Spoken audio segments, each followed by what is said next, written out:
Бидэнтэй хамтдаа эрхэм мөндөд сонсогч та бүхэндээ баярлалаа. Ураагүй дуулан Спутник Монгол радио 92.5 60 нарны нэвтрүүлэг та бүхэндээ хүрж байна. За мэдээнийхэн бол мэдээллийн бол та бүхэндээ хүргэлээ дотоодоос гадаад ертөнцид ерөнхийдөө ямар мэдээнүүд байна. За тэр тусмаа энэ хагас өдөр бол Пакистаны нийслэл Исламабадд болох одоо энэ уулзалтын бас учир шалтгаан бас нэлээд тайлбарлаж явлаа. За одоо зочны уламжлалчсаар эхлэхэд бэлэн болсон байна. Евразийн стратеги судлалын хүрээлэнгийн захирал доктор Буян Цогтой манай зочноор хүрэлцэн ирсэн байна. Танд орой байна. Орой байна. За дахин олцож байгаадаа төлөв баяртай. Хэрхэн сонсогчд маань бас олон сайхан мэдээллийг авахаар энийг хүлээж байгааг би итгэлтэй байна. За маш олон зочид хүрэлцэн ирж одоо сүүлийн үеийн одоо мөргөлдөөний нөхцөл байдлын талаар бол одоо мэдээлэл хүргэсэн. Тэгэхээр яг одоогийн нөхцөл байдал бол бас л таамаг төдийгөр бид дахин уулзаж байна. Тэгэхээр 14 хоногийн одоо гал зогсох тохиолдол хийгдсэн бодит байдал дээр өөр байна гэдэг чинь. Тэгэхээр энэ талаар одоогийн нөхцөл байдлын талаар мэдээлэл өгөхгүй. За үнэхээр энэ үйл явдал дээрээс цаг хором дутмал өөрчлөгдөд байна. Тэгээд яг юу болох яахыг гэдэг бол ер нь дандаа таамаг болчиход дандаа таамаг болчихно. Хэлхий аргагүй болчиход тийм. Тэр хэдүүлээ уламжлал ёсороо тэгээд таамаглах гэл үзье тийм ээ. Яг ингээд 14 хоногийн юу боллоо. За тэрний өмнө манай Трамп маань баахан жүжигээ тавьсан тийм ээ. гэсэн нөгөө чулуун зэвсгийн үе рүү буцаа. За энэ үг нь бас нөгөө нэг Вьетнамын дантай холбоотой аль генерал нэлээдээс хойд Вьетнам руу цохилт өгж байгаа чулуун зэвсгийн үе рүү буцаана гэсэн мэдгэл нэлийн алдартай ижлэл юм шиг байна. Тийм.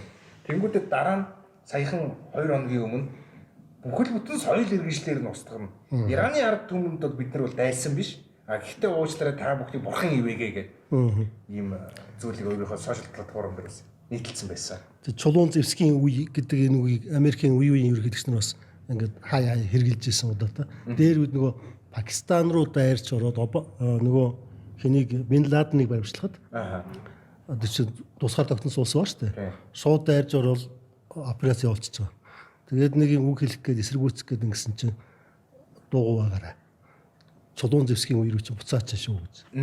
Хэлжсэн ингээд нэвтийн мэдээ гарч ирсэн л да. Тэгэхээр яг ер нь бол англосаксоны одоо өнөөний цаг үеийн одоо жанжлагч бүрэн англосаксонуудын стратеги бол их төрөмгий. Түүгээрээ одоо манай их Монголын стратеги интерес бол шал өөр.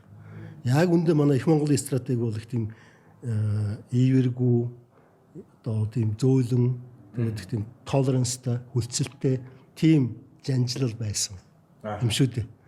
Өнөө цагийнхаа бол шал өөр. За тэгвэл тэр талаас энэ бол нэг онцлог нь. Тэгэхээр тэрийг бас бид нэр одоо тооцож таамаглалуудаа төвшүүлэх хэрэгтэй тийм ээ. За тэгээд тэгж ширүүн юм ярьжсэнаа яг эцсийн мөчөд 14 хоногоо зарлаа шүү дээ тийм ээ. Тэгээд харахаар зэрэг 14 хоногийн тэр юу чинь одоо ингээ харахаар дөнгөж зарлагдангуудаа хэдэн цагийн дараа тэгэл эвдрээд эхэлчлээ. Эвдэгдээд эхэлчлээ. Тэгээд энэ юу гэсэн үг гэхээр зэрэг Трамп бол ерөнхийдөө нэлээд тийм сул байдалд ороод тэр 14 хоногийг бол ингээд нөгөө талыг буут хийх болов гэж сүрдүүлж нэлээд үзээд тэгээд барахгүй учраас одоо зуурчлагчаар дамжуулаад 14 хоногийн хугацаа авчих шиг болно лээ. За яг нэг хэлж юм хэр зэрэг нэлээд олон мэргэжилтнүүд дайных нь хувьд одоо Иран ялж байна. Иран давуу талтай байна гэж яриад байгаа. За эсрэгээр ярьж байгаа усуд бас байгаа. Гэхдээ одоо миний одоо дагдаг реалистууд яг одоо стратегийн нэлээд мэрэгсэн нарийн мэрэгчнүүд болохоор зэрэг дайны хувьд цэргийн хувьд болохоор Иран илүү давуу талтай. Тэгээд нөгөө тал бол бас тооцоолж чадаагүй тийм хүнд байдлуудад орж байна гэж яриад байгаа. Тэгэхээр тийм нөхцөл байдал бол байна уу даа гэж харж байна. Одоо Израильд учирч байгаа хохирлын талаар бид нарт ерөөсөн мэдээлэл байхгүй шүү дээ. За ер нь дашрамд хэлэхэд Израиль бол маш их тийм пропаганда суурьтай, маш их том цензуртай болсон. Саяхан энэ талаар Израилийн нэлээд том эрдэмтэн YouTube-ээр ярьж байна. Бидний мэдээлэл бол хязгаарлагдмал шүү. Манай ард түмэн ч юм бол энэ дэлхийн энэ арчилтаа усуудад байдаг шиг тийм нээлттэй задгаа мэдээллүүд бол аваад байж чаддгүй маа гэж бүр онцолж хэлж байна л. Чин бас нөгөө нэг өрөнгөсөн цахим хаягаар янз бүрийн Израилийг жоохон буруутгасан тийм нэг юм Палестин хүмүүс ч бас тэнд амьдарч байгаа шүү дээ. Ажилчаад ингээ гараад явдаг. Тэнгүүдээ тэнд нэг нөгөө Хамасын мөрөлдөнтэй холбоотой ашгүй муу Израильчууд еврейчүүдийг алаад өг гэж зүгээр нэг энгийн хүүхэн байсан чинь нөгөөх нь өөрийнхөө захин сүлжээнд юм нийтэлчингүүд олж тогтоогоод бариад тэгээд нөгөө нэг газрын зурст нь аваачаад тавьсан гэдэг. Тэгээд бас юмуд нэлээд цензуртай байдаг юм шиг. Яг үнэ. Тэр нөгөө тийм байх одоо нөхцөл нь байнгын дайнтай ус гэдгээрээ зөвтгөгддөг байхгүй. Тэрс бид бол одоо өхөхөөс ихгүйгээр одоо усан дээр явж байгаа юм ус гэдгээрээ зөвтгөгдөн. Тийм учраас цензур бол ерөөсө 100%. За тэгээд яг еврей нар чинь ер нь энэ пропагандагийн соёл, пропагандагийн 90 цаг гэдэг юм чи бүтээсэн усуд л да. Ерөөсө тэр одоо яг нэрийн сайн шууд санахгүй байна. 100 жилийн өмнө Америкийн нэгдсэн улсад одоо улс дэх тэр пропагандагийн системийг чинь тэр онлоос нь анх гаргасан улсууд чинь еврей нар ихгүй. Тэгээд тэр утгаараас тэр дэлхийн пропаганда системийг хянаж байдаг гэдэг утгаараас тэр өөрийнхөө улсыг бол бүрэн хяналтандаа байлгадаг юм байна. За энийг зүгээр нэг дурдах. Яг ингээд яриан дундаа бид нэг жоох юм чигтгэ мэдээлэлүүд бас хийж явъя гэж бодоод. Тэр Израилийн хохирол бол ямар байгааг нь мэддэхгүй байна. За Америк бол яг арай өөр асаас тийм ээ. Тэгэл Трамп болохоор одоо бүр юу ч бодохгүйгээр зөвхөн Нетаньяхугийн ятгалганд ороод ингээд дайны хийчлээ гэдэг таамаг бид нар дэвшүүлээд байгаа шүү дээ. Тэр бол магадлал өндөр. Гэхдээ манайр бол ор хоосон дайн руу ороогүй гэдгийг бас ярьсан байгаа тийм ээ. Тэр энэ хоёрын зорилго бол өөр. Үүнийг жахан хойштоо зарлж ярив. За тийм болохоор хүнд байдал одоо дайны үйл явц өөрөөр хохирол нь Америк бол маш хохирол амссан. Нөгөө олон 13 баазтай шууд цохилтой байгаа. Тэрнийхээ өмнө маш том нөгөө радарын системүүдээр 2.5 тэрбум доллар магадгүй түүнээс ч их байж үнэтэй зинтэй тэр системүүдээ алдчихсан. Тэгэнгүүт Израильд ирэх одоо цохилтыг Израиль руу чиглэж байгаа бомбыг 40 минутын өмнө 30 минутын өмнө мэдээлэл авч чаддаг байсан бол ердөө 5 минут болж энэ багассан гэх. Ингээд дайны үйл явц ерөөсөө эхний өдрөөсөө л ингэж өөрчлөгдсөн. Тэгэхээр энэ бол цэргийн хувьд маш хүнд байдалтай байгаа гэдэг нь бол илэрхий болж байгаа. Нэлээд толгойж ирж байгаа шүү мэддэг болсон. Тийм ээ. Тийм болсон гэсэн үг. Тэгэхээр энэ байдал бол одоо Трампын тэр сандарч байгаа тэр одоо madman буюу галзуу хүний дүр тоглож байгаа тэр стратегийн тэрт нь бас нөлөөж байгаа юм болов уу гэж. Гэтэ бүр ухаанаа алдчихаагүй л дээ. Манерын стил нь бас тийм. Тэгээд цаана бас цэргийн юмнууд явуулж байгаа усуд нь гэсэн мундаг усуд мэдээж байгаа. Тэгэхээр бүр хяналтаас гарчаад бүр нэг ингээд галзуу хүн өдөрдөд байгаа юм шиг гэж би бол үзэхгүй байгаа юм. Явж байгаа. Тэгээд байдал юм. Гэхдээ Нетаньяху гэдэг хүний нэг том онцлог байгааг бид харуулчихсан. Энэ бол гэмт хэрэгтэн гээд ингээд шүүхээс шийдвэр нь ер нь баг гарчихсан. Тэгээ одоо юу ярьж байгаа вэхээр тэр өршөөл ирээд байгаа байхгүй. Ерөнхийлөгчөөсөө. Ерөнхийлөгч нөгөө талын намын хүн учраас тэрийг зөвшөөрөхгүй. Трамп бол хэдий дуудаа одоо энэ Нетаньяху одоо өршөөл үзүүлээ энэ тэрэ гэдэг юм шахалт үзүүлж байгаа. Тэгэхээр Нетаньяху бол өөрөө хүнд байдалд орсон. Одоо нэлээд тийм дайнч одоо дайны хинэтэн тэгээд нөгөө даяарчлагчдын даяарчлагч зионистуудын талын одоо гол төлөөлөгч гэж олон жилийн одоо тэр эрхэнд байж байгаа хүнд гаралтай тийм ээ одоо ер нь бол хүнд гар энэ бол Америкээс улс төрсөн юм Америк иргэн байсан юм билээ шүү дээ. Тэгээ яг ингээд Трампыг л одоо ингээд дураараа удирдах чадж байгаа хүн гээд ботхоор зэрэг энэ бол хүнд гар сайн муу аль аль нар тийм ээ. Гэтэ мэдээж манай тал даашлан дотор хэлгээд арчилсан улсын тал тийм ээ. Тэгээ энэ даашрам бас нэг юм хэлээд. Яг ингээд чөлөөтэй ярьж байгаа учраас гэтэ бүх юмнаас хазаачихгүй хүн шиг тийм ээ. Йоо одоо манайхан бас ингээд одоо олон улсч үндэстэн монголчууд тийм ээ. Тэгэл бүгдээрээ нийгэмд бас энэ байдлыг олон талаас нь дүгнэж ярьж байна. Мэргэжтнүүд ярьж байна. За гадаадд суудаг одоо цагаач иргэд монголчууд ч гэсэн ярьж байна. Том анализ хийдэг усуд байна. Тэр бол мэдээж сайн хэрэг тийм ээ. За нэг би харж хахад нэр бүхий том нэлийн хэд эрдэмтэд байна. За тэд бол одоо шууд арчилсан талаа бариад ерөөсөө манай либерал үзлээрээ шууд манай тал ялнаа гэж явж байна. Тэр нь юу гэсэн үг вэ? либерал тал ярнаа л гэсэн санаа хэлж байгаа. Трамп Нетаньяху хоёр сайн болж байна. За тийм биш хэд төрөмгийн байдлыг жанлагч гүрний хэд төрөмгийн үүдлийг шөмжилж байгаа хүмүүс бас нэгэн байна. За тэгэнгүүт нөгөө тэр том эрдэмтэд маань хэд хэдэн удаа хэлсэн. Нэг биш 2 3 хүн хэлсэн байна. За энэ хүмүүсийн шүүмжлээд энэ арчилсан улсуудын бодлогыг шүүмжлээд байгаа монголчууд бол Америкийн виз гараагүй нөхдүүд юм аа гэж. За ингэж хандаж болохгүй тийм ээ. Монголчууд олон улсын байдлыг бас өөр өөрсдөө хэмжээгээд ингээд янз бүрээр дүгнэж байгаа нь буруу юм ерөөсөө биш. Хүмүүс өөрийнхөө л одоо мэдлийн хэмжээнд дүгнэж ярьж одоо хилцэж болноо. За эн чинь бидний одоо оюунаад хэлэх амьдралаа дүгнэх зэгнэх одоо бид чинь бол дэлхийн бүхий л өнцөг болонд очиж амьдарч одоо ажиллаж амьдардаг тийм үндэстэн болцсон. Хагас цагаач тийм маягийн. Манай гадаад бодлого бол визний талаар маш одоо чухалчлан анхаарч одоо нэгдүгээрт тавьж явдаг тийм ээ. Монголчуудын визийг төнгөж өгөөрөө, визг болгож өгөөрөө. Энэ чинь муу юм биш тийм ээ. Тэгээ яг бид бол somehow амьдрал явж штэ. Чадж байгаа ш тийм үстэй. Угаасаа нүүдэлч ус. Тэр нүүдэлч усаа тийм. Тэгээд монголчуудын дэлхийн үйл явдал бол хамаатай. Монголчууд ярих нь зүйтэй. Харин тэр Америкийн виз гараагүй нөхдүүд л ингээд байна гэдэг тэр бол том мэрэгжлийн хүмүүсийн амнаас гарч боломгүй үг тийм ээ. За бас нэг хүмүүс байгаа.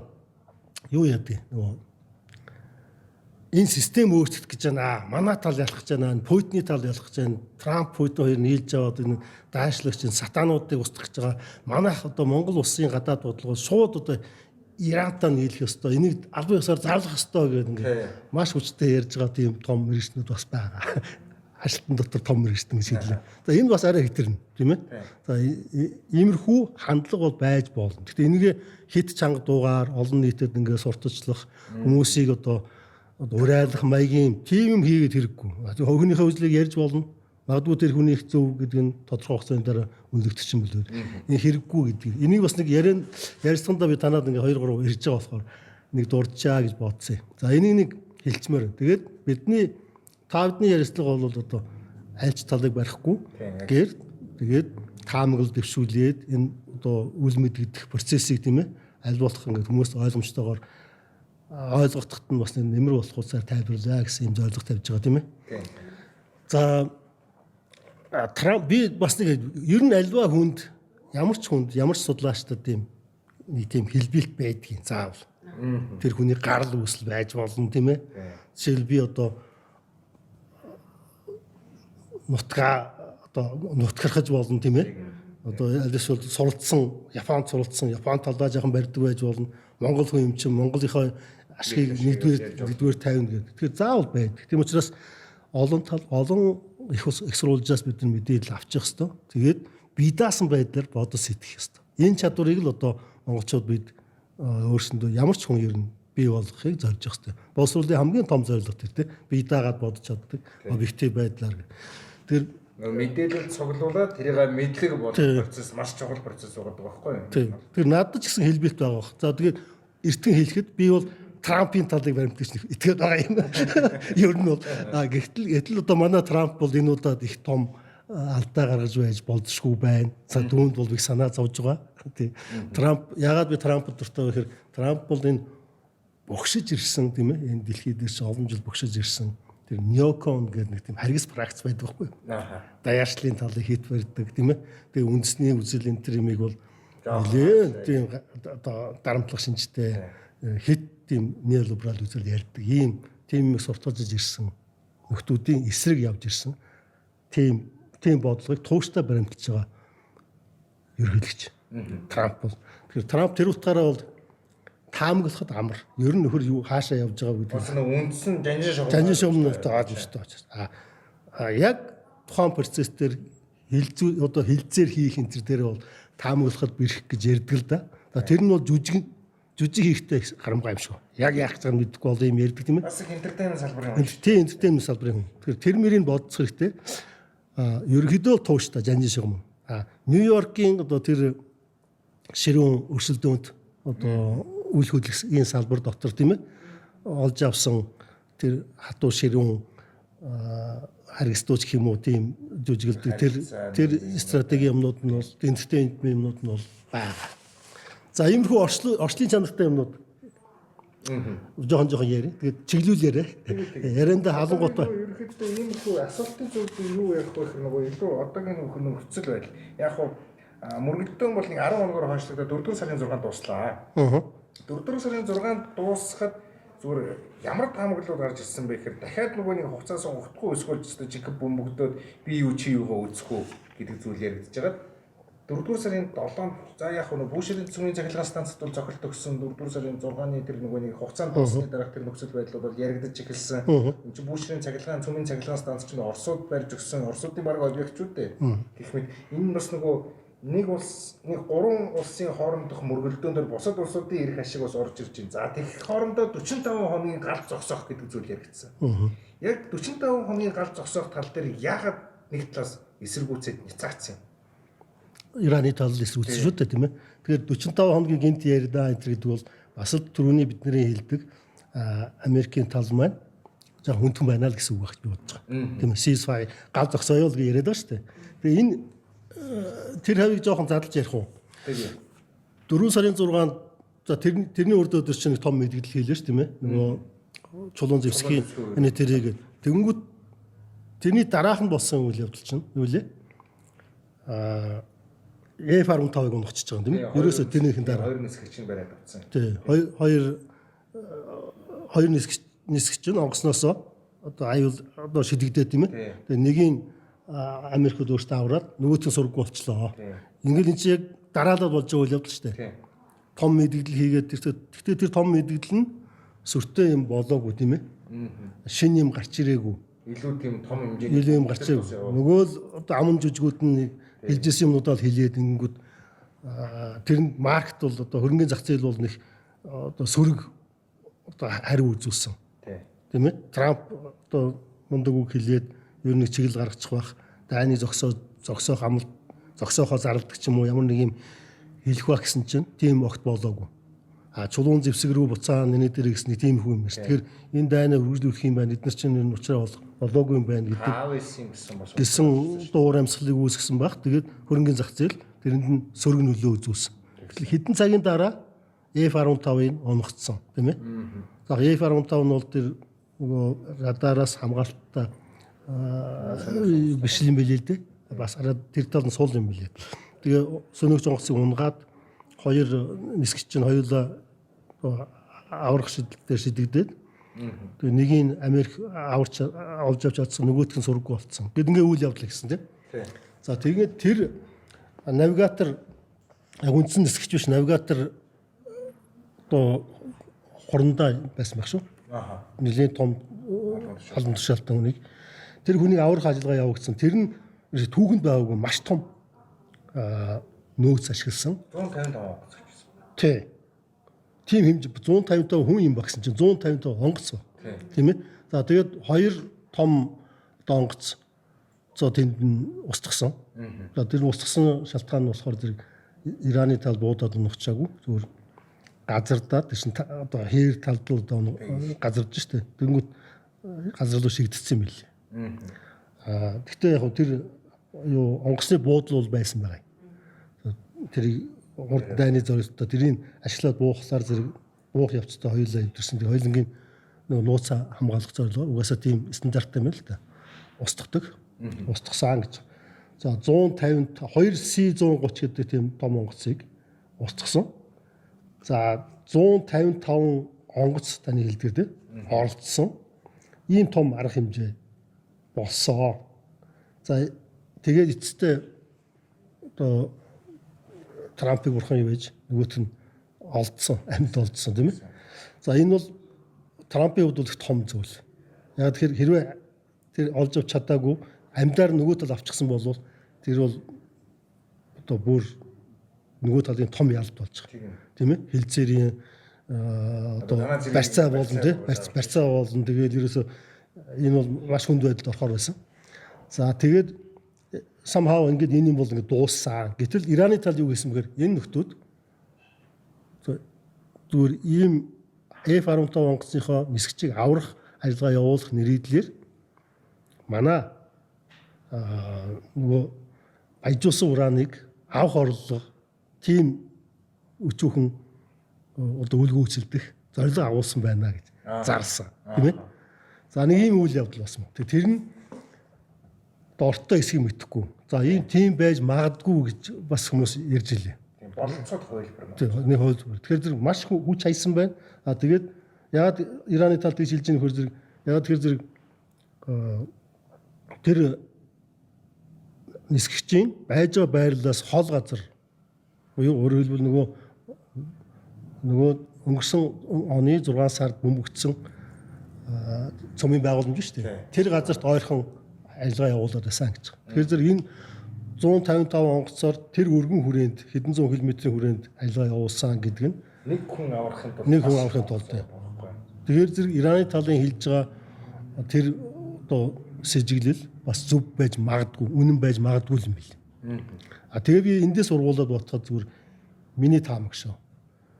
Юу гэж бодоод байгаа. Нөгөө газар дээр одоо цэрэг оруулнаа гэдээсэн тийм шүү. Тэр нь энэ байсан юм болов уу гэж би хардлаа. Тэгээ боломжтой хувилбар ус болчихлоо шүү дээ. Яг ингээд юу гэдгийг газраар ингээд тойрцсон цэргийн баазуудаар ингээд давшин цэрэг орно гэхэд чинь тойроод уулархах гэсэн юм байна. Тэгэхээр тэр чинь уулаараа ингээд давж орно гэдэг чинь өөрөө нэг баг боломжгүй зүйл. Тийм. Тэнгүүд онгоц буугаад болцоод байна гэдэг чинь онгоцоор цэрэг буулгах ямар нэгэн нөхцөл нь олцсон байна шүү дээ. Тэгээ яг нөгөө тооч гэсэн нөгөө газраа мэдж байгаа бол арга хэмжээ явуулж болохоор байна л да тийм ээ. Тэгэхээр тийм энэ төлөвлөгөө нь одоо ингээд явагдаад тэгээ яг тэр онгоц нисгчийг аврах гэдэг ажиллагаатай холбогдоод тэгээд цаад үндсэн зорилго нь амжилтгүй болсон ч гэсэн ингээд онгоцны нисгчийнхээ аварсантайгаа давхцаад ингээд далдлагдаад үлдчихгүй яав гэж. За нэг ийм таамаг л байна. Тэгээд тэр нөгөө 45 хоног гэдэг нь бол Ираны талаас ингээд эсэргүүцчлээ. 45 хоногийг шууд хүлээж авсан. Ерөөсөө энийг анханасаа гал зогсоох гэдгийг Ираны тал хүлээж авахгүй. За энэ юу гэсэн үг хэр зэрэг нөгөө хүмүүсийн яриад байгаа. Ираны талд бүх хөзөр байгаа. Ираны тал давуу талтай байгаа гэдгийг л баталгаа гэж бодож байгаа. 14 хоногийг ч гэсэн тоохгүй шүү дээ. Тэгэхээр шууд одоо эсэргүүцэл одоо үндсэндээ 14 хоногийн тэр хилцээр гэж яриад байгаа юмыг Ираны тал будаа болгочод байж юм тийм ээ. Яг Израиль хийсэн л дээ. Ливаны гэдгээр. Тэгээд одоо яг ингээ харах юм бол хин Трампын хийж байгаагаа сонсоход ч гэсэн тэр 14 хоногийн юм бол одоо үндсэндээ хүчингүй болчих шиг боллоо.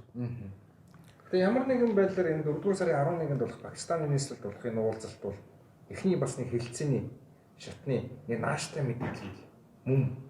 Нааштай мэдээлэл мөн. За тэгээ энэ дээр хамгийн гол юм юунаас шалтгаалах вэ гэхээр зэрэг Ираны тал авах ёстой юм авч чадахгүй юу гэдгээс л амарх. Америкийн тал хэр буулт хийх юм ба. Буулт хийхгүй бол Иран бол тийм амархан бууж өгөхгүй юм байна л та. Тийм ээ. Тийм угаасаа ойлгомжтой. Одоо нэгэнт ингээд давуу байдалд орчихсон энэ юм ашиглаж Иран авах ёстой юм авъя л гэсэн бодолтой байх шиг байна. За яагаад ийм байна вэ гэхээр зэрэг бид хоёр түрүү өмнө нь ярьжсэн. Ираны тал бол эв нэгдэл маш өндөр байгаа. Дотоод эв нэгдэл бол маш өндөр байгаа. Тэгээ хүмүүс нь хүртэл одоо томоохон хотууд дээр цугларч за жагсаал гэх нөө цаашин гэхдээ нэг юм батлан хамгаалах салбар бол одоо үндэсний харуулын гвард корпус гэдэг байна шүү дээ. Тэрийг одоо дэмжсэн ийм жагсаал хүртэл томоохон хотууд нь яваад эхэлсэн байлээ л дээ. Тэгж дээ. Тэгээ нөгөө том цахилгаан станцууд, холбооны байгууламжууд юм уу тэр бөмбөгднөө гэж нөгөө талын зарласан газрууд дээр нь хүмүүс ард иргэд олноор очиод зогсцсон эсэргүүцэл хэлээ байж л шүү дээ. Нөгөө 8 цаг нөгөө дедлайн ойрт тусам тийм жагсаалууд болж юм лээ тийм ээ. За нөгөө тал бас нэг зүйл хэлэх хэрэгтэй. Израилийн дотоод эв нэгдэл яг энэ дайны хувьд бас маш өндөр байна. Тийм байна. 85-аас 90% нь ард түмнийх нь 85-аас 90% нь энэ дайныг дэмжиж байгаа гэж байна. Одоо энэ яагаад вэ гэдгийг бас бид нэр ярилцах хэрэгтэй л доо. Энэ дээр би түрүүн өөртөө хэлжсэн. Израилийн нэг тийм clean break report гэдэг нэг том алдартай тийм стратеги хүү тийм төсөл байдаг юм аа. Дээр 96 онд одоо бий болоод тэгээд лик болоод илчлэгдээд ингээд нуусаас алдагдаад гарчихсан олон нийтэд ил болсон нэг тийм юу би тэр жаахан байж байгаа ярих уу. За яг юу яриад байгаа юм. Мэдээнийхээ буланг оруулчаад эргэж орж ирэх тийм талаар илүү хэлээ. За Ярилцсан.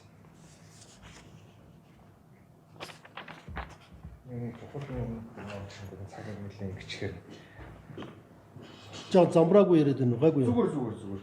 Ерхэд ингээд он цагийнх нь оруулаад. Ондорноос гоё юмнууд нь оруулж ирээ. Жоон чигтгий оруулсан гэдэг.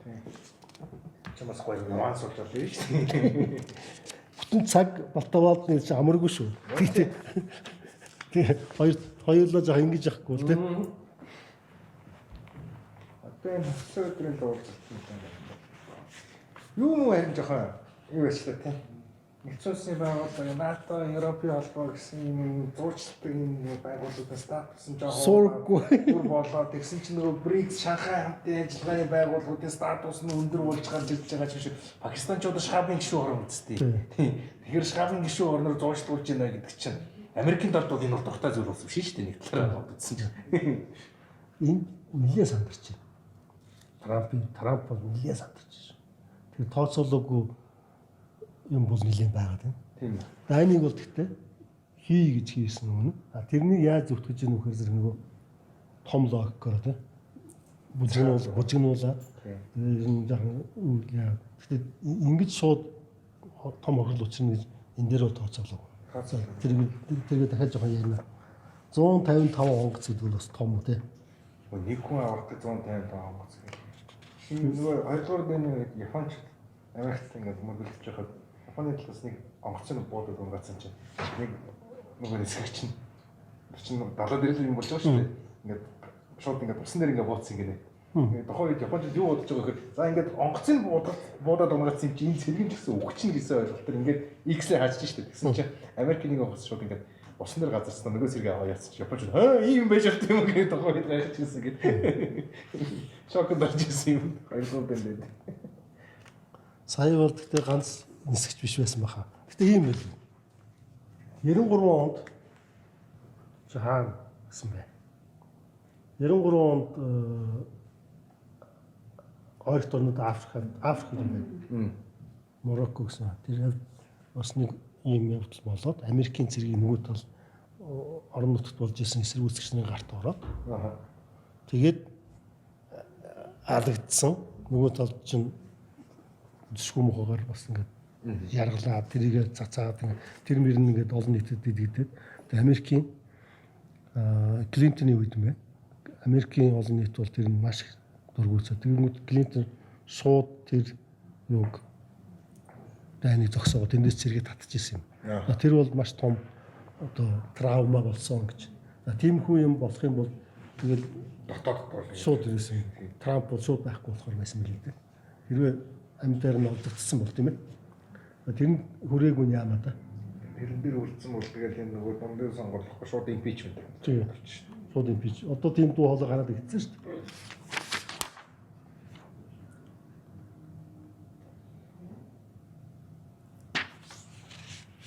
За одоо чи яаж үйл уусгах вэ? явдал чинь тэр нөгөө Last King of Scotland гэдэг юм болсон бахад. Тэр нэг кино байдаг шүү дээ. Иди Амин. Нэг сүүлд нь ингэж яргалаад татдаг. Тэр чинь бараг тэр зураглалаас. Кинонд гарсан шүү дээ. Шотланд тэр киног үзчихсэн. Last King of Scotland гэдэг. Айгуу гоё юм. Кино гарсан гэсэн.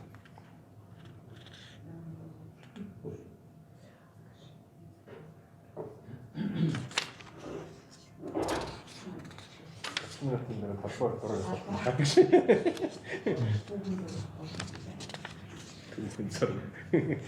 Энэ хатаа барах гэсэн талбар дээр сүхэх яа. Ингээл Харахгүй зүгээр амжих уу те? Тэгээд 30 минут болсон ба шүү дээ. Амжих юм байна те?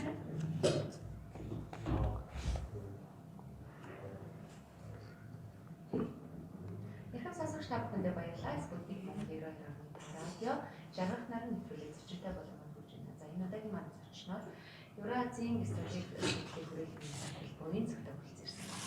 За бид бүхэн бол маш олон сэдвээр олон бас мэдээллийг үүсгэж ярилцаж чадчихээн. Тэгэхээр одоо нөхцөл байдлын талаар, мөнгөний талаар, нөхцөл байдлын талаар бас дэлгэрэнгүй мэдээллийг өгүүлээ. За одоо цаашлаад өргөжлүүлэн таны мэдээллийг бас сонсогчтой хүргэе. За Израиль ер нь энэ дайны зорилго цаад зорилго нь юу гэсэн гэхээр зэрэг хоёр гурав салгаж үзэх хэрэгтэй болчиход. Израиль байна, Америк байна. Тийм ээ, энэ хоёр жил эхлүүлсэн шүү дээ. Тэр Израилийн зорилго Америкийн зорилгоор хоорондоо өөр байдаг. За Израилийг ярихын тулд хамгийн гол тоглогч бол Израиль. Яг тэр энэ дайныг ерөөс эхлүүлсэн гол хүн Нетаньяху. Трампыг одоо ховсдсон гэдэг шүү дээ. За 11 удаа нэг жилийн дотор Вашингтонд айлчилж Трампыг ховсдсон гэдэг. За Трамп гэхдээ арайч өөрийн ухаангүйгээр ховсдуулчаагүй юм шиг байгаа юм. За энэний тусад цаан зорилго байгаа. За тэр Израилийн зорилго гэдгийг яри. Гэхдээ нэгдүгээрт ингэж яриад байгаа. Нетаньяху бол гэмт хэрэгтэн гэдгийг түрүүнд дурдлаа тийм ээ. Тэгээд тэрнээсээ одоо гарахын тулд тэгээд хамгийн гарах ганц л арга юм байна. Ерөнхийлөгчийн өршөөл хүртэх. Ааха. Тэгэхээр зэрэг яг их орныхоо төлөө одоо хичээж байгаа зүтгэж байгаа дайны үеийн ерөнхийлөгч одоо юу гэдгийг тийм байдал руу уур амьсгалыг оруулаад л тэгэл одоо цаг хожиж ерөнхийлөгчд нөлөөлөхийг орж байна гэж хэлж болохоор. За тэрний төлөө Трамп хүртэл одоо ерөнхийлөгчд нь хүсэлт гаргаж ирсэн удаатай. За нэг тийм одоо юу гэдгийг ахын чанартай гэх юм одоо тийм шалтгаан байгаа. Тийм шалтгаан байгаа. За тэрнээс гадна том суурин шалтгаан байгаа. За тэрний үхээр зэрэг 1996 онд энэ мөнөөхн Нетаньяху чинь анх удаага одоо Израилийн ерөнхий сайд болсон тэр үед Америкийн нэгэн том одоо think tank Израилийн think tank-та нийлээд Нетаньяхуд зориулж Израилийн одоо нэг том шинэ стратегийг боловсруулж өгчээ. За тэр нь Clean Break Report гэдэг нэртэй. За энийг монголоор одоо юу гэж орчуулмаар. Clean Break цэвэр юу одоо рапортыг оглох юм. Одоо мэдээллийг бас нэг ингэ цэвэрлээд ингэж. Одоо хуучин юмыг ерөөсөө ингээд цэвэрлээд цоо шинэлтэй юм гаргасан санаатай юм байна. Ер нь өмнө нь тэр Ослогийн гэрээ энтер гээд палестинчуудаа бас эвлэрэх маягийн тийм хандлага байсныг тэр чинь шууд үгүйсгээл одоо хүч хэрэгэлсэн хүчин тулгуурласан инх тайвныг бүтээн гэдэг тийм зарчим руу орсон байгаа юм. За тэгээд мөн чанар нь юу байна вэ гэхээр зэрэг Израилийн нөгөө их Израиль гэдэг том үзэл санаа байдаг шүү дээ. За тэрнийг ерөнхийдөө одоо дэмжиж хэрэгжүүлэх маягтай. Ерөн суурийн дэмжих. Ерөн суурин тэр яаж хийх үүдгийг л зурсан маягтай. Тэгэхээр тэрэн дотор их Израиль гэдэг үг байхгүй. Тэр стратеги дотор. Гэхдээ яаж юм хэр зэрэг Сир, Ливан, тийм ээ. Тэгээд Ирак, Абур цаашаа. тий. Тэгээ энэ гурван улсыг удаа болгоно гэсэн юм бол тодорхой бичсэн байна. Ямар замаар уу гэдгийг бас задлж бичсэн байна. За тэгээд Иран гэсэн үг байхгүй. А тэгсэн мөртлөө Иран руу яг л эцсийн зорилго нь Иран руу чиглэсэн. Маягтай. Тэр тэдгээр улсуудад ерөөсөө даруй ажиллагаа явуулж тэгээд ерөөдөө газрын хөрсдөд тэгшлэн их маяг. За энэ бол их алдартай тийм баримталтай. Тэгээд ийм нууц баримт байж ирсэн нь бас л одоо сэтгэдтэй хүмүүс байдаг л байна л дээ. Тэр гаргаад зориуд ингээд олон нийтэд задлчихсан. Тэгээд одоо дэлхийд даяар мэддэг ойролт орнуудыг Израилийг судалдаг усуд бүгдээрээ мэддэг ийм баримт. Тэр стратегийн чиглэлийн усуд бол тэрсмаа сайн мэд. Тэгэхээр энэ стратеги л яваад байгаа.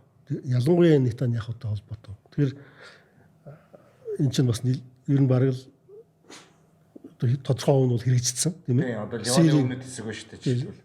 Ливаны өмнөд хэсэг байна, Сир байна тийм ээ. Сир байж нөгөө доктортой байсан улс чинь байхгүй болцсон. Ерөнхийдөө Израилийн хяналт орчихсон тийм. Нэг арай гайгүй. Гэхдээ яг л ер нь тийм. Ер нь л одоо тэр бодлого Сир дээр хэрэгжсэн байж таарах гэдэг шүү дээ. Одоо Ирак байхгүй болцсон. Саддам Хусейн байхгүй болцсон. Тэгээд одоо Иран болж байна. Тэр энэ бол нэг ийм одоо Израилийн хэрэгжүүлж байгаа том стратеги гэсэн үг. Ерөөсөө тэндээс харахад л ер нь эвлэршгүйгээр Ираны эсрэг явна гэсэн ийм маягтай. Тэгээд нөгөө их Израиль гэдэг тэр үзэл санаа нь бол зайлшгүй хэрэгжих ёстой юм зүйл байх нь л дээ тэдний хувьд. За тэгээд яг бид алсаас одоо ялангуяа би бол жишээ нь дотоод үйл явдлуудыг нь бас сайн мэдэхгүй. Тийм. Хажууд нь байгаа биш. Тий, геополитикийн логикоор ингээ хараад байгаа. Тэгэхээр Израильд өөрийнх нь өөрийгөө зөвтгсөн өснөө олон өсөлт шалтгаанууд байж таараа. Иранд бас байгаа. Тийм ээ. Израиль бол яг Палестиныг тэр хоёр улсын систем, хоёр улсын саналыг хизээч зөвшөөрдөггүй, тийм ээ. Тэгээд цаашлаад Ираныг ч одоо газрын хөгжснөөс арчнаа л гэж ярьдаг байна шүү дээ. Тэгээд Иран мөн л адилхан юм ярьж таараа, тийм ээ. Яг адилхан. Тэгэхээр энэ ийм эвлэршгүй ийм тэмцэл тэнд явж байгаа гэдгийг бид нар ойлгох хэрэгтэй. Тэгээд Иран бол цөмийн зэвсэгтэй болно гэдэг ингээд явахаар зэрэг тэрнийг хэрхэвч хүлээн зөвшөөрөхгүй л гэсэн ийм юм. Израилийн зүгээс бол Ираны цөмийн зэвсэгтэй гэдэг факт нь өөрөө нэлийн юу ажиллавал дургуг нь одоо хүргэж ийн гэж хэлэх юм уу да. Цөмийн одоо зэвсэг баяжуулах за тэгэхээр ер нь цөмийг баяжуулах үйлдвэр нь одоо ихэвчлэн цохилдог шүү дээ. Тэрнийх нь эхний одоо ер нь бол Америкийн нэгдсэн улс Иран руу цохилт хийгээгүй Израиль хамгийн дөрөнд одоо цөмийн зэвсэгтэй холбоотойгоор цохилтыг хийж 2 дугаар сарын 28-нд энэ мөргөлдөн бол эхэлсэн байгаа. Тийм. Тэгэхээр энэ нөгөө нэг ойрох дорндод нөгөө нэгэн л цөмийн зэвсэгтэй байна гэсэн. За тэгээд нэгэн цөмийн зэвсэгтэй гэхэд нэг хүн л тэр бодлогоо хэрэгжүүлэх гэсэн одоо юм төлөвлөгөөл яваад ах шиг байна л та. Тий. Тэгээ Иран цөмийн зэвсэгтэй болчих юм бол өөдөөс нь юм хэлэх гээд шүү дээ. Тий. Тэгэл тэнд хүчний харьцаа бол ингээл шууд өөрчлөгдөн. Хүчний тэнцвэр одоо алдагдана. Израилийн зорилго бол тэр миний одоо саяны хэлсэн тэр стратеги хэрэгжүүлээд Ираныг өөрийн хяналтад оруулах, газрын хөрснөөс арчдаггүй юм а гэхэд тийм тэр бүс нутагт жанжлагч болох гэдэг. Америктайгаа мэдээж нийлцсэн. Тэгэхээр Америкийн хувьд болохоор дээр үеиг шиг одоо 2010 оны хүртэлх гэж хэлээ л дээ. 2010 оны хүртэлх шиг одоо ойролт оронд харахаа болчихсон. Тийм ээ. Өмнө нь таажгаар ярьжсэн. Нөгөө газрын тос. Тийм. Газрын тос 2010 оны хүртэл Америкт бол хомсдолтой байсан. Өөрсдөө тийм үйлдвэрлэгч ус байгаагүй шахав. Тэгээд нөгөө юуны занрын ховсгол гэдэг юм чинь болоод одоо гаднаас авах нь авж байгаа. Гэхдээ хамгийн том үйлдвэрлэгч, олборлагч ус болчихсон тийм ээ. Тэгэхээр Америкийн зүгээс өнөөдрийн Америкийн зүгээс харахад ойролт оронд бол өмнөх шигээ тийм ач холбогдолтой ус биш болчихсон. Тэгэхээр тэр Америкийг энэ бүс нутаг руу одоо анхаарлыг татаж тэр Америкийг цаашаа алдчихгүй байх нь Израилийн хувьд бол бас амин чухал зорилго. Тийм ээ. Тэгвэл хэрвээ энэ одоо зүйл Америкийн хувьд одоо нэг тийм ойролт оронтой тийм чухалчилж авч үзэхгүй. За яг нөгөө алтны стандартыг одоо нефтийн стандарт нөгөө петродоллар гэдэг зүйл ингээ бий болоод ил чинь бас нөгөө тодорхой хэмжээний долларынхаа хэрэгцээг тэгээ нөгөө дэлхийд эргэлдүүлэхийн тулд бас нөгөө нефтийн тодорхой хэмжээний одоо нөөц өөрсдөнд байх шаардлагатай. Гэхдээ ойролт орныг тэр хэмжээгээр харахгүй байх гэхээр нийт том зургаар нь аваад үзэх юм бол Иран чинь хятадын түн шүү байна. Энтэг номхон талын нөгөө стратегийнхаа үргэлжлэл нь яг Венесуэл ч угаасаа ойлгомжтой. Венесуэл чинь одоо яг хятад руу тодорхой хэмжээний нефт за хятадын 13% гэсэн үү. За нэг янз бүрийн тоол хэдгэлээ 7% гэж байна, 13% гэж юм. Тэгэхээр дундчлаад хэлэхэд 10% нефтийг Венесуэлээс хятад руу нийлүүлдэг байсан байна. Тэгвэл Венесуэл нь Америк нэгдсэн улсын гарт орчлоо. За нэг 10% хятад олж байна гэсэн. За Иран ч бас нэлээд томоохон хэмжээний нефтийн нийлүүлэгч орон хятадын. Тэгвэл Иранд хийж байгаа нөхцөл байдлыг ингээд аваад үзвэл за яг хаа тогтолцоогийн солинтой хүний эрх зөрчигдөөд энэ бослого дээр та нарыг тэгдэн хүмүүсээ барьж авч шоронд хийсэн эсвэл цаазалсан гэх мэт зүйлсээр орж байгаа ч гэсэн нийт том зургаар нь аваад үзвэл хятад руу хандсан бодлого байж болох уу? Болно. За хоёул Америк руу нөрье. Израилийн ерхэд нь ярьчлаа тийм ээ. Тэгвэл Америкийн зорилго юу байсан бэ гэхээр за томоос нь эхлэх хэрэгтэй.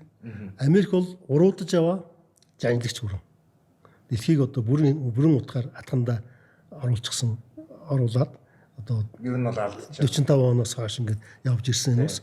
Тэр байр суурийг алдаж байгаа ийм улсаа. Яг нэг ярил нэг илс ингээд атхан гуутныг завсраар нэг илс гойждаг шүү. Яг тэрнтэй адилхан. Ер нь альва мөнгө орших юм гэж байхгүй тийм ээ. Тэгэхээр уруудах ёстой тэр зам ёсоор л уруудаж байгаа ийм их гүрэн л дээ. Тэгээд одоо юу гэж тэр уруудж явсан их гүрнүүд чинь одоо солирч явах үедээ бас болчимгүй гэх юм уу болчимгүй гэх юм байна. Ер нь санаад оромгүй одоо юмнуудыг хийдгээ гэж. За тэр бол Түүхтэй өхөр буугаа тавина. одоо тийм л одоо үзэгдэл болдог. Тэр бол түүхэнд олонтоо давтагдсан юм. За тэр нь ямар ч та вөхөр зэрэг бусад их гүрнүүдийг ялангуяа шинээр гарчиж байгаа өрсөлдөж байгаа өөртөө нь өрсөлдөх боломжтой тийм потенциалны дайснуудыг солируулах гэдэг бодлого явуулдаг. Тэгэхээр тэрний хөр бүс нутгуудад одоо хооронд нь яс хаях маягаар өмнө самун үүсгэж дайн үүсгэх гэх мэтийн бодлогыг одоо явуулдаг. Төлөөлийн дайнуудыг бий болгодог. Одоо энэ прокси дайн гэж. Прокси дайн гэдэг тийм энэ төлөөлийн дайнуудыг олноор бий болгох ийм үйлдэлүүдийг хийдэг байх нэ. Энэ бол түүхнээс одоо нотлогдно.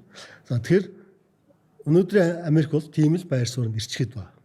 Украины дайныг бид нэр бас тэгж харж болно. Ираныг бас тэгж харж болно.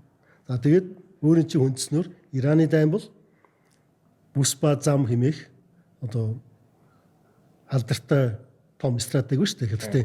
За яг үүнийг эсрэг чиглэсэн бас нэг тийм утга байна.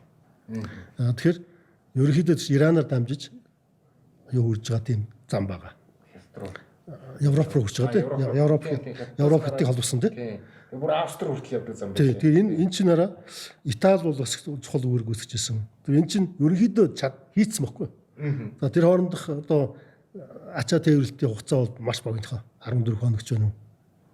Тэгэхээр зэрэг юунаас баг дутууг болчихж байгаа. Далайн тээврээс. За энэ хэрвээ ингээд бүр бий болоод ингэх юм бол тэр зам дагуух одоо торгоны зам бол гэсэн үг шүү дээ. Тийм торгоны зам одоо Шинкансенээр торгоны зам хийж байгаа юм аашаа баг тийм. Ингээ ирэхэр чин зөв хөгжил цэцгэлт ирэх шин дагаад ингээд одоо бий болно гэсэн үг л дээ. Ер нь зам дагаж хөгжил гэдэг. Тэнд тэгээ нэг тийм дэгжэр үүсгэх гэдэг шүү дээ. За энийг мэдээж устгах ёстой, нураах ёстой. Тэр утга тэр талаас нь харах юм бол Ираны дайн бол тэрлүү шууд чиглэсэн шинжтэй юм аа. Төмөр замыг бол зогцсон байлээ. Тийм. Казахстан руу ордог хэсэг рүү нэг зогцсон байлээ. Ер нь тэгээ дайн үүсчлээ л гэдэг чинь тэгээд энэ юм болохоо ажиллаа гэсэн үг шүү дээ. Тэгээд энэ дайныг үүсгэж байгаад тэнд одоо үүсэж бий болж ирсэн тэр дэг журмыг одоо үгүй болох, сааруулах тийм ээ. Ерөөсөө шинээр дэг журм үүсгэх гэсэн. За тэгээд энэ мань нөгөөх өмнө нь та бүдний ярьжсэн эрчим хүчний стратегтэй бас холбогдох боломжтой. Эрчим хүчний зах зээлийн хуваарлтыг өөрчлөх бодлого бол Америкт байна. За энэ нөгөөх өөрийнх нь эрчим хүчний байр суурь, шинэ байр суурьтай холбоотой. Тэгээд одоогийн энэ дайныг явуулахад дэлхийн одоо газрын тосны нийлүүлэлт зах зээл томоохон өөрчлөлт оруулж байна. За хий бас байгаа. Үнэ нь бол нэлээд савлцж байгаа. Тэрний үр дүн ч гэсэн манай жишээлбэл дизелийн үнэ 300 гаруй төгрөгөөр бол нэмэгдсэн. Яг жишээ. Тийм нийлүүлэлтийн хомсдол бий болсон Азийн орнуудад тийм ээ. Нийлүүлэлт бол угаасаа байнга өсөх нь ойлгомжтой. Америкт бол өөрт нь тийм санаа зовх юм байхгүй. Нийлүүлэлт тасрна гэх ойлголт бол байхгүй. Олчихсан байж байгаа шүү тийм ээ. Тэгэхээр зэрэг юу гэсэн үхээр зэрэг яг үний бусад одоо нөлөөлөл байна л да. Гэхдээ үний одоо нийлүүлэлт тасрна гэх тийм аюултай хор хохирол бол байхгүй баг чи. Тэгэхээр тэр хятадын эсрэг чиглэсэн стратеги, эрчим хүчний стратеги гэдэг иймэрхүү юмнуудаараа бол одоо Трампын зөв байж тарах нэ тийм ээ. Өөрсдөө бодлогыг хэрэгжүүлэх арга зам нь энэ ууштай. Энэ ууштай. Тэгэхээр ингэж бол тайлбарлаж болох нэ. Гэхдээ түрүүн та бид нар ярьлаа. Энэ дайныг бас буруу тооцоолжээ. Америк, Израиль хэл хэлнэ. Ер нь бол паникийн байдалд байгаа нь үнэн. Өөрөөр бодсноос нь илүү хүчтэй эсрэг үүслүүд гарч ирж илүү их том хохирлууд учруулж байна. Цэргийн мэрэгчнүүд бол энэ хэлж байна. Тэгээ энэ дайныг одоо үргэлжлүүлэх юм бол үргэлжлүүлэх тусам тэгэл Израиль Америкийн тал бол улам хүнд байдалд орно. Цэргийн хувьд ялах болцоогүй. Цэргийн хувьд тийм үнэмлэхүй ял байгуулъя гэж бодоогүй ч гэсэн ийм хохирол арайч амсна гэж бодоогүй хаа. Тэгэхээр энэ дээр бол тооцоол алдсан гэдэг нь ерөөдөө одоо ил байгаа мэдээллүүдээс харагдаад байна л да. Яг мөргөлтөө юу хэлэхэд угаасаа нэг талаараа ойлгомжтой байсан л та. Учир нь юу гэхээр Ираны нөгөө дронууд ер нь одоо дайн чин дандаа дроноор явуулсан шүү дээ. Тэгээд дронуудыг аваад үзсэн за өсөөл нь 20,000 гаруй Америк доллараар бүтдэг дрон. За нөгөө нэг үнэтэй тэдэн 100 сая ч юм уу тэдэн одоо тэрүүгээр тоологдох хэмжээний тоног төхөөрөмжийг 20,000 30,000 долларын дрон очоод устгах чинь гэхээр эдийн засгийн дарамт гэдэг утгаараа аваад үзсэнгөө ер нь их урт хугацаанд ашиггүй бүр эсрэгээрээ алдагдaltaй мөргөлдөөн болох гэдэг нь тухайн үед бол яригдчихсэн. Манай Трамп бол тэгж бодоогүй л байгаа тийм ээ. Тэгэхээр бодсноос нь илүү их тийм хүчрхэг байж таарсан. Одоо стратеги нь бол одоо яхааргүй сайн хөгжсөн ийм улс болж таарч байна. Юу бол ингэж яриад байна шүү дээ. Агаарын хүчнийг нь устгацсан гэдэг. Агаарын хүчин бол нэг хүчрхэг байгаагүй юм шиг байна. Одоо 157 оны тэр онгоцууд хэд байгааг мэдэхгүй. Ер нь тэр талынхын үйл ажиллагаа бол тийм анхаарал татгуулсан хэмжээнд байгаагүйИраных. Харин Пуужингийн хүчин гэж байгаа шүү дээ. Тэгээ Пуужингийн хүчин нь бол асар хүчтэй юм байна, тийм ээ. 4000 км хүртэл одоо хүргэж чадсан биз дээ, тийм ээ. 2000 л гэж зарлаад байсан болохоос 4000 дав тийм. Тэгэхээр энэ бол одоо тооцоолж ясаас хамаагүй илүү хүчтэй болох нь илэрч гарч ирлээ. За Арагчи гадаад хэргийн сайд бол анханасаа хэлж ирсэн. Бид нар энэ дайнд олон жил бэлтгэсэн. Бид энэ дайныг дайнаас ерөөсө хойш суухгүй. Үжилснэ. Тэр нь бол үнэн байж таарах гэдэг. Тэгэхээр аль одоо сүүлийн лавл 20 жил тасралтгүй эндээ бэлдсэн байна. Тэгээд тархмал хэлбэрээр зэвсгийнхээ үйлдвэрлэл тэгээд зэвсгийнхээ нөгөө байрлуулах нөөцөө байрлуулах буудах систем энэ төр юмнуудаа буужин буудах систем энэ төр тархмал хэлбэрээр хийцэн. Одоо хэдэн өдөр ерөөсөө 900 мянга гаруй объектыг хэдэн мянган гаруй буудлаар одоо сонирхол гэсэн онлоо гэсэн. Гэтэл эцэстээ одоо манай тал юуг болчихсон. Нөөц сум зэвсэггүй болчихоор байна шүү дээ. Нөгөөдхийн сум нь бараг 2-3 жил ураг хийгддэг гэдэг зүйл юм яриад болчихсон. Тийм байдлаар орж ирсэн гэдэг. Тэр зэрэг энэ бол одоо тооцоолоогүй л зүйл үзэгдэл болж таарч байна. Тэгэхээр энэ утгаараа маш хүнд байдалд орж байгаа гэдэг нь илэрхий байна. Тэр том зургаа харж одоо Трамп бол зөрөгтэй үйл ажиллагаа явуулсан баг. Гэхдээ Трампт бол энэ дайн үнэхээр хүнд тусч байна. Тийм ээ? Одоо дотоод юуных нь манерийн рейтингийн судалгаанууд бол дандаа доош явж шүү дээ. 30 дөнгөж гарантал байна. Тэгэхээр эн чинь түүхэн доод хэмжээ болж байгаа. Тийм талаас бол нэлээд доош. Тэгээд энэ дайныг эсвүүсж байгаа одоо хүмүүсийн хөв хэмжээ ихэр зэрэг 60-аас дээш дандаа. Одоо 70-80 болж байгаа. Өөрийнх нь нам дотор ч гэсэн иймэрхүү байдал. Тийм No Kings гэж ярьсан томоохон хотуудад нь бол баг бүрийн тоглолцсон цагтай юм шиг баг юм. Тийм тэгээд хугацаагаар ингэж яваад ирлээ. Тэгэхээр одоо 14 хоногийн юуг бол баг л одоо манай Трамп баг Ираны тал зөвшөөрөөгүй байхад нь зүгээр ам үлдс зүгээр хүлэн зөвшөөрөл тийм ээ. Урьдчил зарлал нэг юм хийчихүү яав. Пакистан яг зуучлсан бол тоо Пакистанаар дамжуулаад тэгээ Пакистаны саналыг үндэслээд 14 хоногийн юмд хүрлээ гэж яриад байна шүү. Тэгэхээр Иран бол баг ингээд заа гэж хэлээгүй байж хатан шахвал манай хүн дуурчуу яав гэж бодогдохуц. За тэр урд талд нь тавьсан жижигүүд нь бас жаахан цагаан урдны нэр хүндийг сунгасан байх тийм ээ. Ер нь тэр хүмүүсийг жаахан дохио өгсөн баха. Дэлхийг занжлагч Америк гүрний ерөнхийлөгч нь одоо ийм үг хэлнэ гэж байх уу гэдэг юм. Дэлхийг бас дөргөөж шүү дээ тийм үү? Дипломат соёл гэдэг зүйл бас тодорхой хэмжээгээр нэг алдагдахгүй хүнд одоо ишлэл үгнүүд бол ашиглаж ирсэн. За одоо ер нь ярилцлага дуусгах бидний хувьд бол төхөж байна. Гэхдээ сүүлд нь юу асуумаар байгаа гэхээр энэ галт зогсоох төр завсарлага байна. Энэ одоо 4-р сарын 11-нд Пакистанд одоо уулзалт болно. Гэхдээ өмнө нь яригдчихсэн 45 хоног гэдэг дээр ямар өнцөг гарч ирсэн бэ? Тэр нөгөө амьсгаа авах цаг хугацаа. Ямар нэгэн байдлаар одоо юу гэдэг одоо саксны ч юм уу спортын тэмцээн дээр яг нэг сэлэгдэг дээ. Тамирчнаас сэлэгдэг амьсгааг нь дарддаг. Тэгээд амьсгаа авах хугацаа тэр нөгөө цэрэг төвлөрүүлэх ч юм уу эсвэл илүү зэвсэг төвлөрүүлэх энэ хугацаанд 45 хоног одоо яригдчихсэн. Энэ 2-7 хоног дээр бол тэгэнгүүт яг энэтэй адилхан сценар бий болох боломжтой. Эсвэл энэ 2-7 хоног зөвхөн яриа хэлцээний 7 хоног байх уу? За энд нэг том хязгаарлалт байгаа шүү дээ. Нөгөө Америкийн талын Трампын талаас бол дайны үргэлжлэх хугацаа нь ерөөс ингэ л дуусч байгаа тийм ээ. 4 сарын 29-нд л дуусна. 60 хоногийн дуусна. Конгрессээс зөвшөөрөл аавна гэдэг бол бараг л бүтэхгүй бах тийм ээ. Тийм 50 л та. Гэхдээ ерөөхдөө бол бүтэхгүй бах тийм. Яг олонх бүгд найрамдсан бол олонх. Тэгээ нэг зүтгээд зөвшөөрөл авчиж магадгүй. Гэхдээ л одоо эрч хүчтэйгээр ингээл газрын хөртөнд тэгшлэх хүртэл тийм дайн хийх хэмжээнд очиж чадахгүй юу? Тэр нэг асуудалтай. Тэгэхээр зэрэг зүгээр нэг хөлбөр бол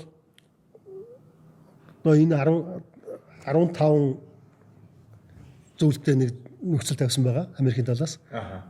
Иран болохоор зөрүүлээд 10 зүйл заалт тавьсан байж байгаа тийм.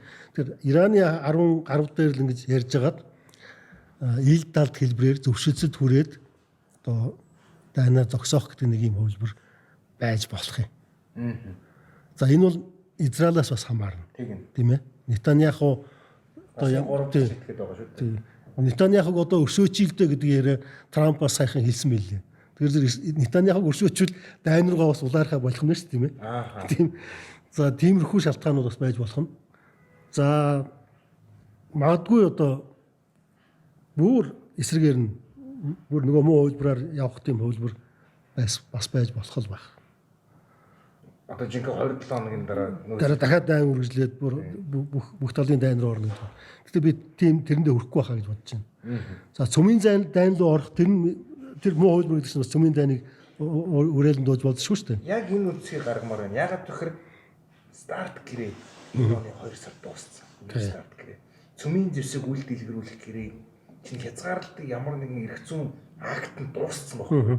Тэгэхээр Америк нэгдсэн улс цөмийн бөмбөг хайж байгаагүй ш хайж исэн туршлагатай өөр улс орно. Яг энэ зүйлд давтагдах боломжтой. Энэ бол нэг 100 жил өнгөрөөгүй шүү дээ. Хэн цөмийн бөмбөг хайх байвал Израиль хайвал хайна. За Израиль бүр ингэ болохоо байгаад ингэ боломж харагдаад ингэх үед л нэг хаях боломжтой байж болно. А Трамп бол тэхгүй хаа. Тэр арайш тиймдээ тусахгүй. Тэр Израилаас хамаарна энэ бол. Израиль хэр зэрэг боломж харагдах вэ гэдэг л байх болно. Тэр ингээд Ираны одоо юуг харж байхад бол арайш тэрэндээ тулаагүй байна гэж бодож байгаа. Сая одоо юуны Ираны цахилгаан станцуудыг дэд үтсүүдийг будаа болгоно гэсэн шүү дээ. Хэрэв тэрх юм бол зөрүүлээл нөгөө тал чинь яг адилхан симметр юм хийж болохоос чадвартай гэж харагдаад шүү дээ. Тэ? Яг адилхан хохирол учруулж чадна тийм үү? За тэгээд ирэхээр зэрэг хэрвээ Израилийн одоо цахилгаан станцуудыг атомын цахилгаан, цөмийн цахилгаан станцуудыг устгаад хэллээ гэхэд тэнд хүрнэ дээ тийм ээ. Тийм юм бол орно гэсэн. Тэгэхээр тийм юмд арайч хүрэхгүй хаа. Тэгэхээр ер нь стратегт цэргийн стратегчид чинь яг цагаад болохоор маш ухаалаг шийдвэрүүд гаргадаг юм л та уг нь. Уг нь тийм. Тэгэхээр энэ яг тэр өвхүүс ихүүл гэдэг ийм тооцоо учраас яг эцсийн нүндээ тийм төрдөггүй. За тэрний жишээ бол одоо хүйтэн дайм байна. Хүйтэн дайм бол маш одоо хатуу ширүүнд айсгнал байсан хэрнээ. Тэгээд тэр их том зэвсгэлээр хөөслөх юм чинь тэгж оргилдөө хүрчээсэн хэрнээ. Тийм гараагүй шүү дээ. Тийм хүрээгүй.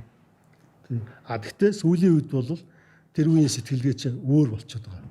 Барууныхан бол ялангуяа ганцуу солиотой юм шиг болсон. Тэгэхээр одоо цөмийн дай огт гарахгүй, тийм юмд арайч орчихгүй байхаа гэж найдах бас үндэсгүй болчиход байгаа. Бусад улс орнд татагдах жишээ байж болох уу? За Оросгийн дроны Их Британий юу усан онгоцыг унгацсан байсан. Тэгээ Их Британи энэ төр бол их болгоомжтой хандж байгаа шүү дээ энэ асуудал тийм ээ. Тэгэхээр бид нар яагаад нэгдүгээр Израиль ба Европын холбооны улсуудын харилцаа ер нь таарах болцсон. Дэлхийн ерөнхийдөө Израиль дургүйхэн болчиход байна л да. Ерөнхийдөө нэг юм төрхөөр нь аваад үзсэн бол нэг тийм таатай биш болчиход байгаа. Тийм байдал их үргэлж байна. Тэгэхээр Израильчууд бол бас хүчиндээ хэрдсэн байж магадгүй тийм ээ. Хамраас өхөж хитрхи их муу юм хийсэн тийм шинжрүү бас орж өгч байгаа юм сүүлийн жилүүд нэг хараад хахад Америкт бол бас нэр хүнд нэлээд унсан. Израилийн лобби гэдэг юм чинь Израилийн лоббиг чинь албан ёсоор шинжлэх ухааны эрдэмтдийн судалж гаргажсан мэдээлэл зөндөө байна. Олон нийт дотроо тийм үзэгдүүд их гарч байна. Чарли Киркийг одоо Израиль алчлаа гэдэг одоо нийтлэг ойлголт яваад байна шүү дээ жишээлбэл тийм. За сүүлийн үед ярих юм бол Такер Карлсон энэ талаар маш их ярьж байна. Нийлээ 2-3 бусны гарцсан байдаг шүү Такер Карлсон. Иймэрхүү байдлуудаа. Тэгэхээр арайч одоо муу хөлбөр рүүгээ явахгүй байх гэж бодоод байгаа. Энэ бол Нетаньяхугийн одоо нэг амин тулсан нэг тийм амин аргал хоохолох гэсэн нэг ийм ойрын зайн тоглолт нь Трамп дээр хүрч ирээд нэг ийм дайнал бол Жапонд оруулчлаа. Тэгээд Трамп бол уруудж байгаа улсын одоо занжлагч улсын ерөнхийлөгчийн хувьд томоор өөрийнхөө улсыг үчирхэг болгох гэдэг тэр том стратеги харж явж байгаад хэнд хөдлөгдөж гэж бодоод байгаа. Нетаньяхуд тэр яг Трампын түрүүн бодож байгаа тэр хувилбаруудыг ингэ ботхоор зэрэг стратегийн хувьд бол бас байж болох хувилбарууд тийм ээ. Тэр бол зөвтгөж болохоор тийм байна. Проблемоос гарах гэсэн. Өөрийнхөө улсынхаа л эрх ашиг угаасаа хамгийн түрүүнд тавих нь угаасаа ойлгомжтой байна. За бидний ярилцах цаг ерөөхдөө өндөрлөлтөө. Зочлоор хүрэлцэн ирсэн танд баярлалаа. Эрхэм мөндөд сонсогчдоо дугаарыг дуулсан Спутник Монгол радио 92.5 60 нарны нэвтрүүлэг хамт байлаа. Баярлалаа.